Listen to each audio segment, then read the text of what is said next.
en charrette, pour les plus chanceux en voiture, mais pour la majorité à pied.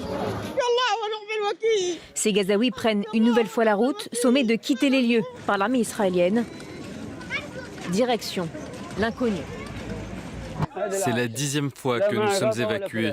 Nous n'avons pas de couverture ni de drap. Nous ne pouvons pas marcher. Ma femme et moi avons marché pendant 3 heures pour parcourir 1 kilomètre.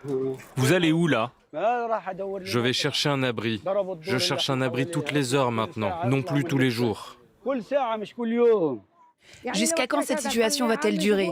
Trouvez-nous une solution, que le Hamas leur donne les otages et que le Hamas quitte Gaza. Cela suffit, nous voulons vivre. Selon l'ONU, 64% de l'enclave sont soumis à des ordres de déplacement forcés. 64%, c'est autant de territoires qui ne sont plus accessibles aux Gazaouis. Après avoir rompu le 18 mars dernier une trêve, l'armée israélienne étend ses opérations militaires et morcelle la bande de Gaza en 3 pour isoler les plus importants centres urbains. Gazaville au nord, Khan Younes vers le centre et Rafah dans le sud.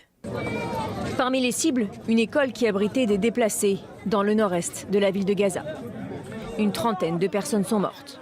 L'armée israélienne dit avoir frappé un poste de commandement du Hamas. Des frappes aussi à Khan Younes qui se sont intensifiées. Autant que les hostilités, la crise humanitaire s'annonce meurtrière.